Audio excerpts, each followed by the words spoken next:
Assalamualaikum warahmatullahi wabarakatuh. Materi kita hari ini, hakikat fisika, prosedur ilmiah, dan keselamatan kerja di laboratorium. Nah, anak-anak, kita lihat pengelompokan ilmu sains. Ilmu sains ada ilmu alam. Ilmu alam kita udah tahu ada biologi, kimia, dan fisika. Biologi itu ilmu yang membahas tadi tentang makhluk hidup. Sedangkan kimia itu ilmu yang membahas interaksi unsur dan senyawa.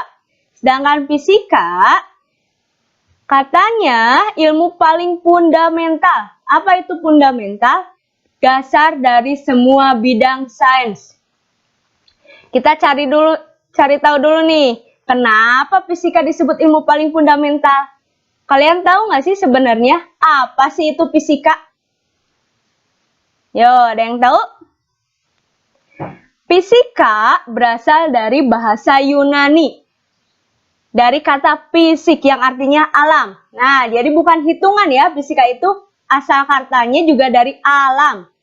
Nah, secara lengkap, fisika itu ilmu pengetahuan yang di dalamnya mempelajari tentang sifat dan fenomena alam atau gejala alam, serta interaksinya yang ada di dalamnya.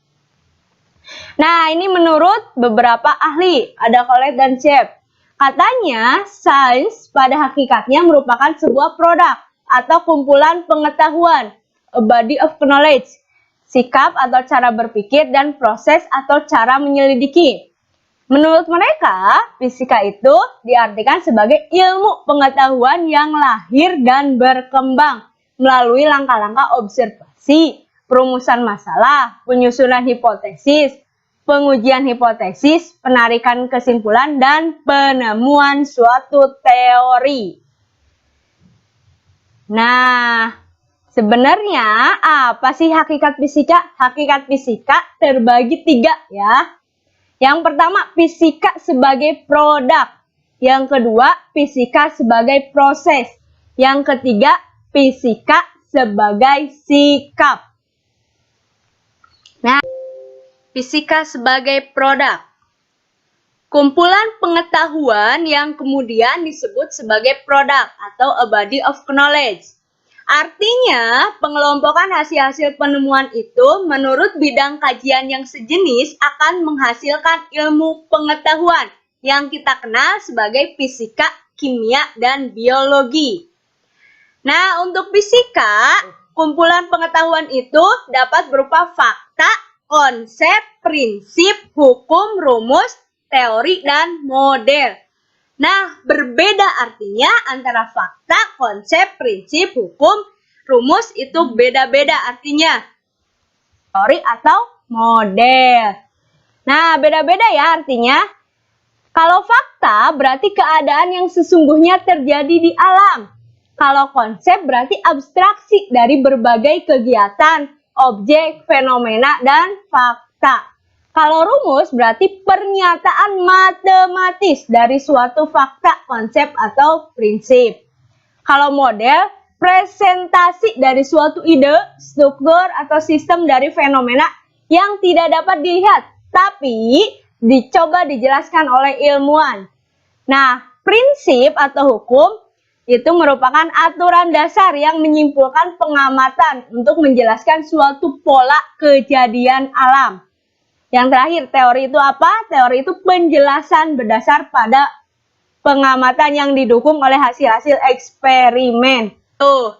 Yang kedua, fisika sebagai proses. Nah, di fisika banyak sekali prosesnya. Kita bisa mengamati fenomena, proses dugaan, pengamatan, pengukuran, penyelidikan, dan publikasi. Nah, sebagai proses ini kita akan melakukan proses ini, mengamati, mengklasifikasi, mengukur, mengajukan pertanyaan, merumuskan hipotesis, merencanakan, menafsir, dan mengkomunikasikan. Yang ketiga, fisika sebagai sikap. Nah, ini yang kalian harus miliki ya sebagai siswa di SMA. Yang pertama, sikap mau tahu, peduli, bertanggung jawab, jujur, terbuka, dan bekerja sama. Semua sikap ini adalah sikap ilmiah. Nah, kita cari tahu apa sih bidang lingkup fisika. Fisika ada dua ya, ada fisika klasik dengan fisika modern. Fisika klasik ada mekanika, listrik magnet, panas, bunyi, cahaya, optika, dan gelombang. Sedangkan fisika modern terbagi dua, ada mekanika kuantum dengan teori relativitas. Nah, kita juga harus tahu nih, apa peranan fisika dalam kehidupan kita. Banyak ya. Kalau bidang telekomunikasi, kita udah tahu ada pesawat telepon, HP yang kalian gunakan sekarang itu merupakan peranan dari fisika. Radio, radar, TV. Bidang transportasi, Bu, spion, itu merupakan kajian di bidang optik. Laju kendaraan, itu kajian di bidang gerakan, ada gerak lurus beraturan dengan gerak lurus berubah beraturan. Bu, kalau peralatan rumah tangga banyak, kompor listrik, magicom, kulkas, semuanya ada peranan fisikanya. Kalau bidang kesehatan, ada CT scan, radioterapi, alat pacu jantung. Nah, anak-anak, sekarang kita bahas mengenai metode ilmiah. Apa sih itu metode ilmiah? Metode ilmiah merupakan langkah atau tahap yang teratur dan sistematis yang digunakan dalam memecahkan suatu masalah ilmiah. Nah, di metode ilmiah kita suka bingung ya, Bu, mana sih yang harusnya duluan? Prosedur dulu kah? Hipotesis atau mencari masalah dulu? Nah, ada langkah-langkahnya, anak. Langkah-langkah menentukan metode ilmiah. Yang pertama, menyelesaikan suatu masalah ilmiah, kita bisa lakukan dengan cara yang pertama, melaksanakan pengamatan. Setelah melaksanakan pengamatan, merumuskan masalah. Lalu mengumpulkan informasi. Lalu membuat hipotesis. Kalian tahu apa itu hipotesis? Nah, hipotesis itu adalah dugaan sementara. Setelah membuat hipotesis, kita lakukanlah eksperimen.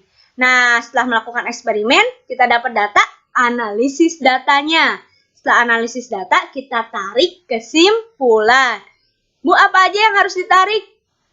Hanya hipotesisnya ditolak atau diterima. Bu, kalau hipotesisnya ditolak, ya analisis. Kenapa? Bisa berbeda dugaan sementara kita.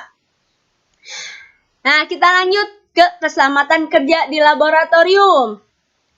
Aturan keselamatan kerja.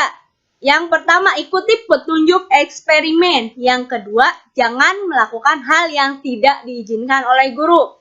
Yang ketiga, jangan menggunakan peralatan tanpa izin dari guru. Yang keempat, usahakan untuk tidak menumpahkan bahan-bahan yang berbahaya di laboratorium.